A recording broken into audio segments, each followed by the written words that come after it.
Hello বন্ধুরা, তুমি দেখছো আরডিএস টিচিং।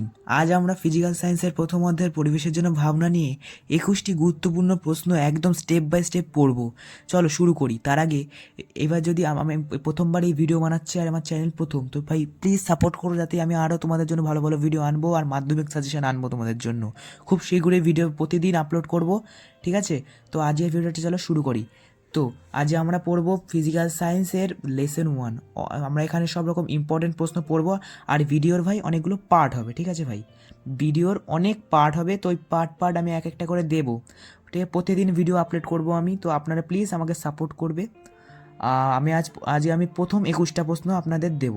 তো প্রথম প্রশ্ন চলো আমরা দেখা যাক। প্রথম প্রশ্ন কি বলছে, নিচের কোন রশ্মিটি গ্যাসকে আয়নিত করার ক্ষমতা সর্বাধিক? তো প্রথম তাহলে আমাদের এই যে উত্তরটা কী হবে, এ রশ্মি, মানে হলো আলফা রশ্মি, ঠিক আছে বন্ধুরা? আলফা রশ্মি হবে এটা প্রথমটার উত্তর। তারপর দ্বিতীয় প্রশ্নে 2 নম্বর প্রশ্ন কি বলছে, গ্রিন হাউস গ্যাসটি শনাক্ত করো। এখানে ভাই আমি কোনো অপশান দিইনি, তো তোমরা বুঝে নিও, ঠিক আছে? এখানে আমি গ্রিন হাউস গ্যাস বলে, যেমন গ্রিন হাউস গ্যাস কী কী হতে পারে, যেমন হতে পারে CO2, CFC, এইসব হলো সবগুলো গ্রিন হাউস গ্যাস। জলীয় বাষ্পের মধ্যে একটা গ্রিন হাউস গ্যাস, তোমরা লিখে দিতে পারো। তারপরের প্রশ্ন 3, নিচের কোন গ্যাসটি ওজোন স্তরে ওজোন ক্ষয়ে সহায়তা করে? এটা উত্তর CFC। CFCর পুরো নাম কি বলো তো? ক্লোরোফ্লুরোকার্বন, ঠিক আছে? CFCর পুরো নাম কি? ক্লোরোফ্লুরোকার্বন। এটা ভীষণ ইম্পর্টেন্ট প্রশ্ন মাধ্যমিকের জন্য। বায়ুমণ্ডলের কোন স্তরের ঘনত্ব সর্বাধিক? অবশ্যই ট্রোপোস্ফিয়ার, কারণ ট্রোপোস্ফিয়ার সবকটা স্তরের নিচে অবস্থান করে। ওর ওপর অনেকগুলো স্তর আছে, ওই স্তরের নিচে অবস্থান করে বলে প্রত্যেকটা স্তরের ভার এর উপর পড়ে যায়, এর জন্য ট্রোপোস্ফিয়ারের স্তরের ঘনত্ব সর্বাধিক। প্লাস এই স্তরের তোমার হলো জলীয় বাষ্প, ধূলিকণা সব এই স্তরে সবচেয়ে বেশি, তাই ট্রোপোস্ফিয়ারের ঘনত্ব সর্বাধিক। আর সবচেয়ে বেশি ওজন কোন স্তরে পড়ে যদি বলে, তাহলে ওটার উত্তর হবে ট্রোপোস্ফিয়ার, ঠিক আছে? তারপরে প্রশ্ন 5 নম্বর প্রশ্ন কি বলছে, কোন গ্যাসটি ওজোন স্তরের ক্ষতিসাধন করে না? তো ওজোন স্তরে ক্ষতিসাধন করে না হলো কোন গ্যাস? CO2। অনেক গ্যাস আছে ওজোন স্তরে ক্ষতিসাধন, জলীয় বাষ্প ক্ষতিসাধন করে না, কিন্তু ক্ষতিসাধন করে। এটা একটা ইম্পর্টেন্ট প্রশ্ন। কোন ওজন কোন গ্যাস ওজোন স্তরে ক্ষতিসাধন করে? ওটা হলো এই যে NO2, NO2 মানে নাইট্রাস অক্সাইড। CSF হবে না, এটা একটা ভুল আছে উত্তরটা। এটা CSF হবে না, এটা হবে CFC। এটার উত্তর হবে CFC, ঠিক আছে? তারপরের প্রশ্ন, কোন গ্যাসটি পৃথিবী পৃষ্ঠে থেকে প্রতিফলিত অবলোহিত তরঙ্গ শোষণ করে? উত্তর হবে CH4। এটা একটা বিশাল গুরুত্বপূর্ণ প্রশ্ন, মাধ্যমিক আসার জন্য বিশাল গুরুত্বপূর্ণ এই প্রশ্নটা, ঠিক আছে?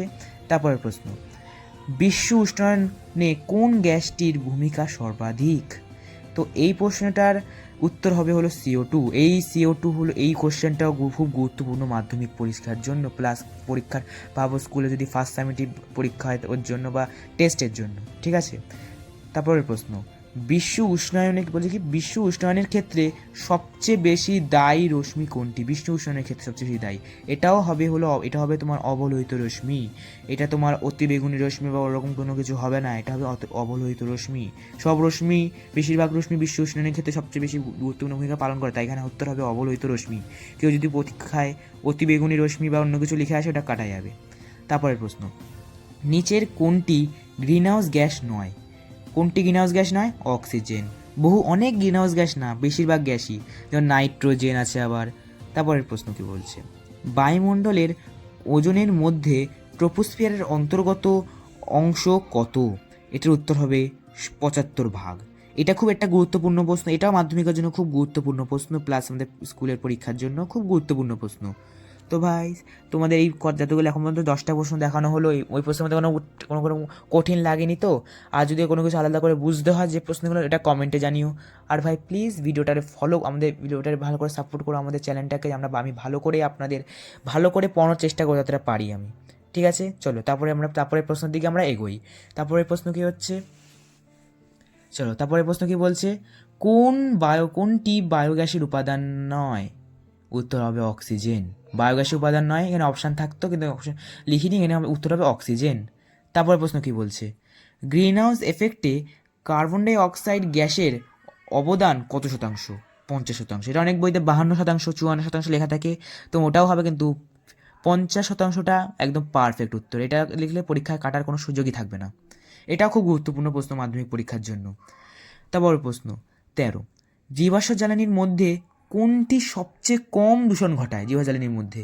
এটার উত্তর হবে প্রাকৃতিক গ্যাস। এটা একটা মাধ্যমিকের জন্য এটা ইম্পর্টেন্ট কোশ্চেন, আমি সত্যিকারে বলছি, এটা খুব ইম্পর্টেন্ট প্রশ্ন মাধ্যমিক পরীক্ষার জন্য। এই কোশ্চেনটা ভালো করে দেখে যেও।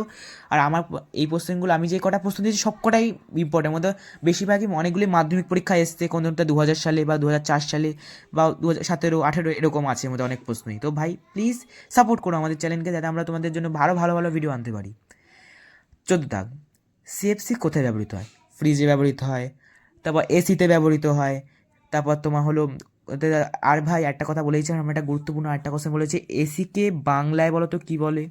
এসিকে বাংলায় বলা হয় বাতানুকূল যন্ত্র।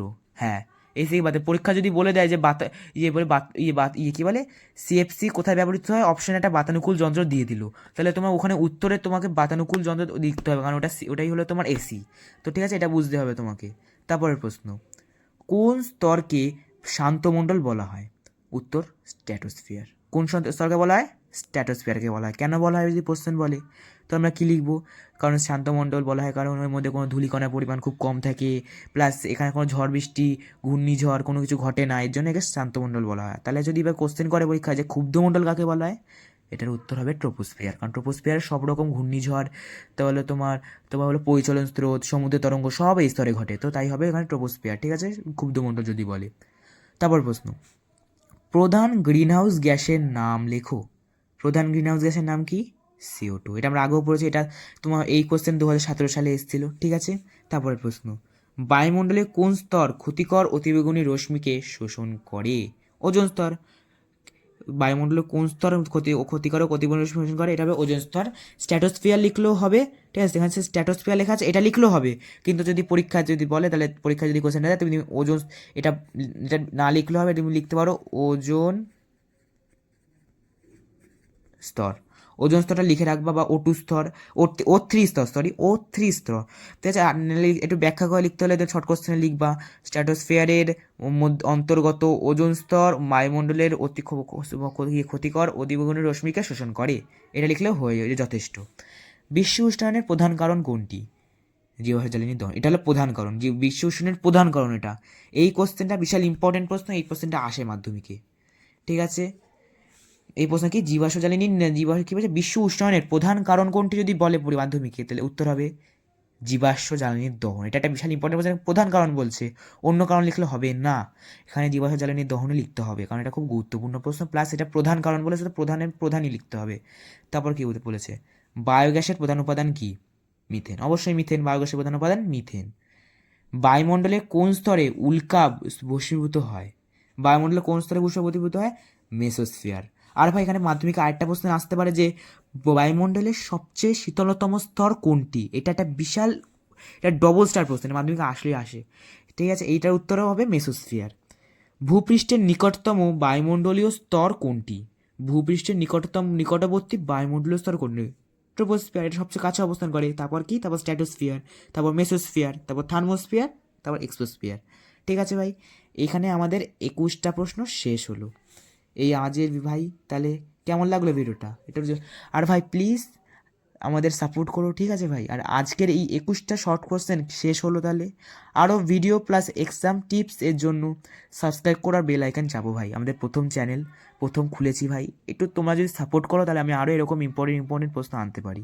আমার কাছে এরকম প্রথম অধ্যায়ে বহুত প্রশ্ন আছে, বহুত প্রশ্ন। প্রথম অধ্যায় এটা লেসন 1, শুধু লেসন 1 প্রায় আমার কাছে 100-200টা প্রশ্ন আছে, যেটা মাধ্যমিক পরীক্ষার জন্য বহুত ইম্পর্টেন্ট। প্লাস আমি 2 নম্বর দেবো তোমাকে, 2 নম্বরও ইম্পর্টেন্ট তোমাদের দিয়ে দেবো, লাস্টে সাজেশনও দিয়ে দেবো তোমাদের। আমি আলাদা প্লে লিস্ট বানাবো প্রত্যেকটা চ্যাপ্টারে, এটা আমি পার্ট 1, পার্ট 2, পার্ট 3 করে তোমাদের প্রত্যেকটা দেবো। লেসন 1 শেষ হবে, লেসন 2 দেবো, লেসন 2 শেষ হবে, লেসন 3 দেবো, এরকম দিতে থাকবো আমি। আর এখানে শুধু ফিজিক্যাল সায়েন্স না, প্রত্যেকটা সাবজেক্টের জিনিস আসবে। তো ভাই তোমরা রেডি থাকো, আমার ভিডিও আমার চ্যানেলে এবার শুরু হচ্ছে।